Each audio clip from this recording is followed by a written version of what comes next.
Hey guys, what's up? Sermo11 here. Okay, I got a story. I did this video already. I did most of it on a laptop. Um, this is my top 8 list for reality slash comedy shows, and I was just like at number 2, about to go to number 1.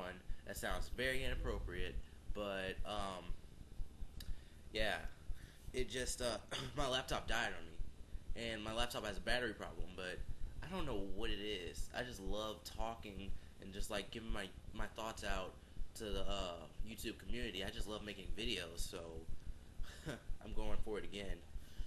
Except my voice is kind of messed up now.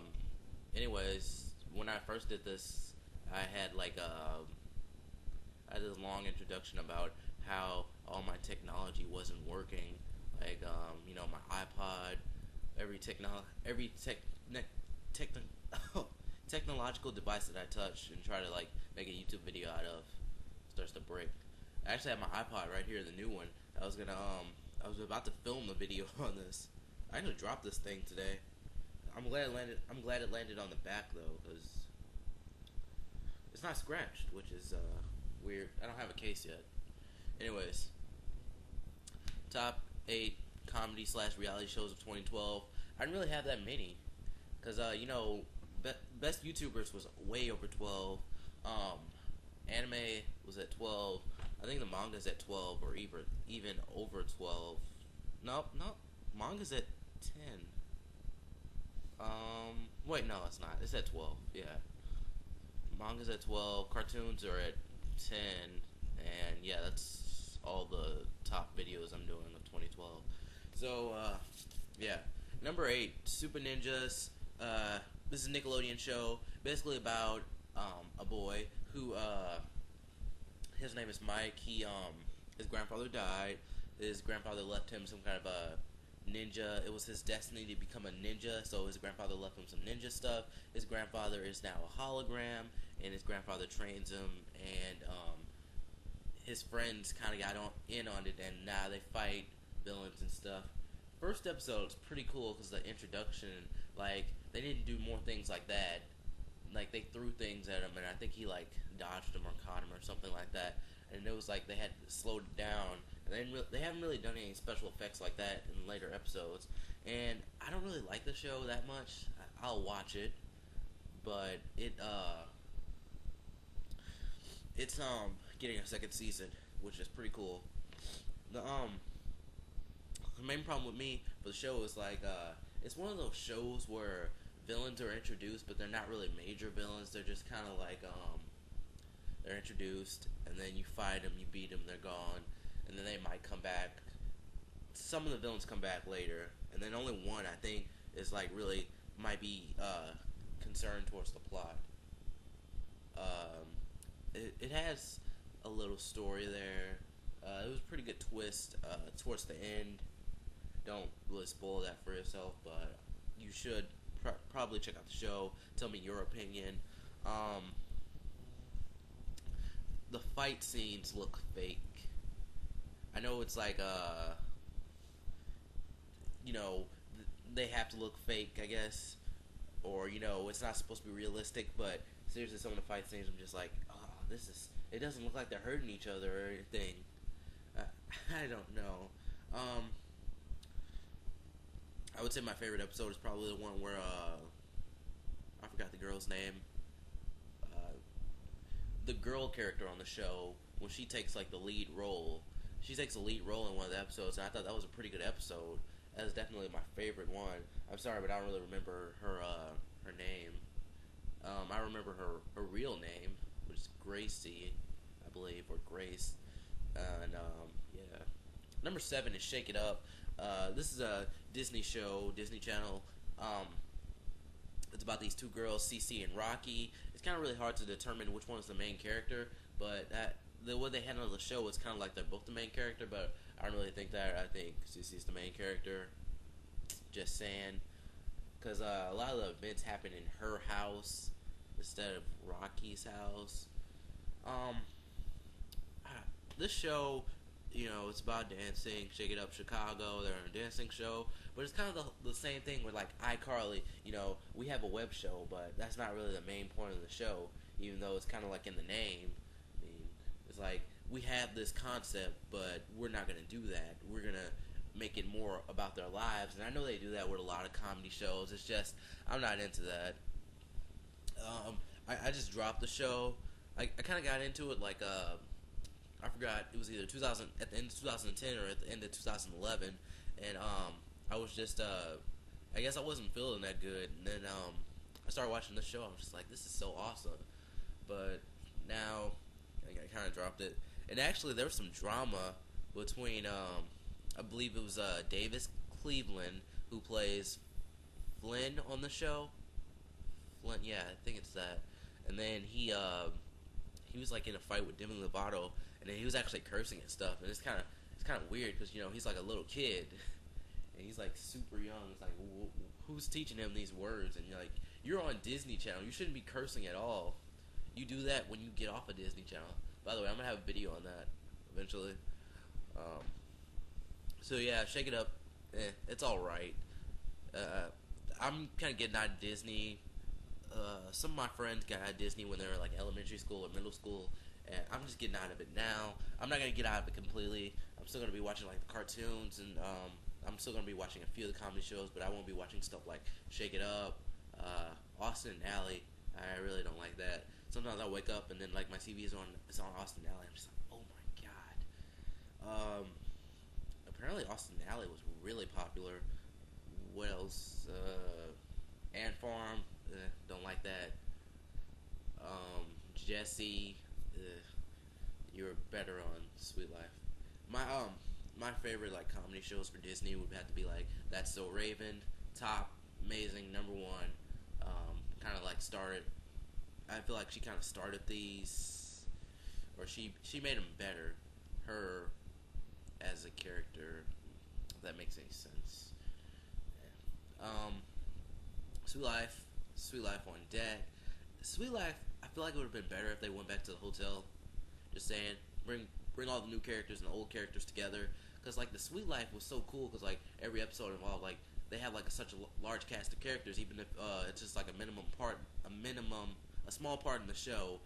I still like seeing some of those characters. Sweet Life on Deck is kind of like trapped in one place.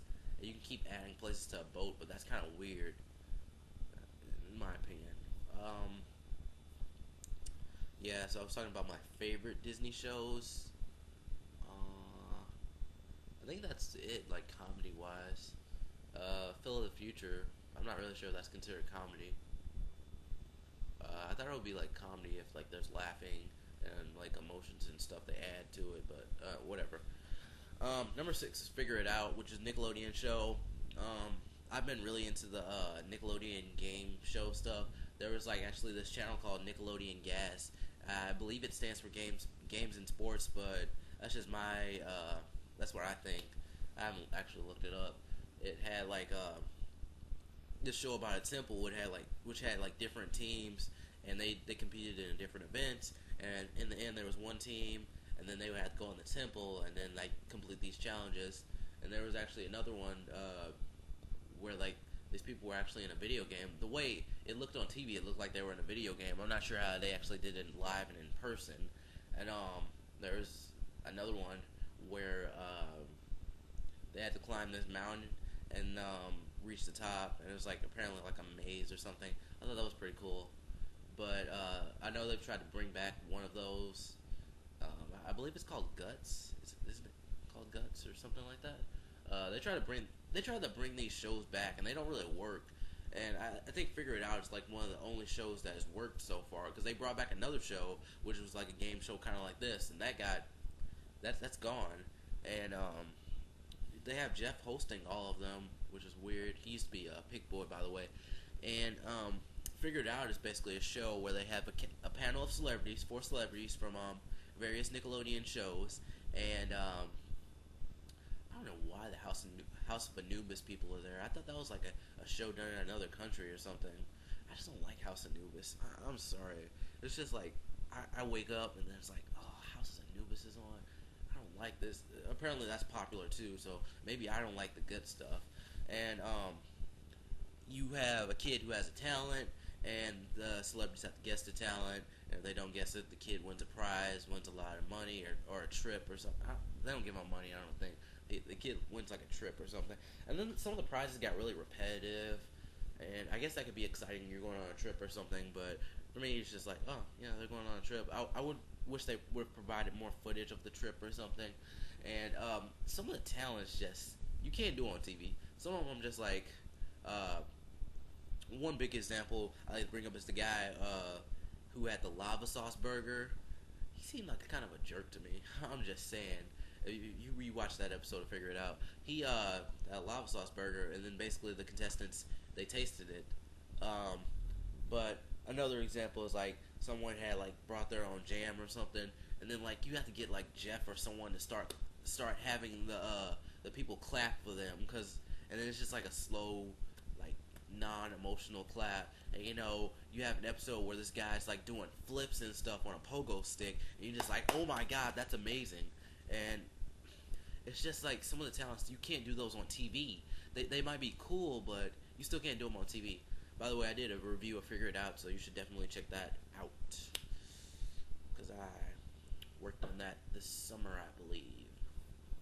Number 5, iCarly. I know some people hate iCarly, Victorious, all that stuff, but iCarly is a Nickelodeon show. It's basically about these kids who have a web show. You have Carly, Sam, Freddie. Carly lives with her brother. Their father is gone somewhere, conveniently, always. You have Sam, who lives with her mother. I don't think there's any mention of her father. There could be. And Freddie, who lives with his mother. And there's no mention of his father. That's kind of weird how Dan does that. Like you have these characters who are like parentless. Because like not every family has problems. I guess I'm not sure if that's an appropriate way to say it. Not every family has a single parent, or not every family has both parents. I mean, it seems like he's kind of always trying to do like the single parent aspect, just for like, I was gonna say that, but Victorious, she has both parents, and but he kind of hints at like there's some cheating in that. And then Drake and Josh, they have both parents, so never mind that. Like Harley, the finale was good, but still bad. Like it was good because it was like sad and stuff, but other than that, it was like pretty random. It's just like iCarly's ending. What? It was just there was no build up to it. I would prefer it if like they had done a whole season on that, like what actually happens to one of the characters at the end. That's all I'm gonna say. And like the Jimmy Fallon special, that sucked to me, but a lot of people apparently loved it. I'm not sure why, but Jimmy Fallon. I'm not really into all the late night shows that air on it. For me, they air on like the news channels and stuff. You have like Jay Leno, Dave Letterman, and I guess like Jimmy Fallon. Then there's some weird guy with an accent. So number 4 is Victorious. Obviously, I put Victorious above iCarly because the episodes are better, and Victorious is something I would actually go back and watch. But still, the main characters of iCarly and Victorious are annoying because they're always in someone's business, and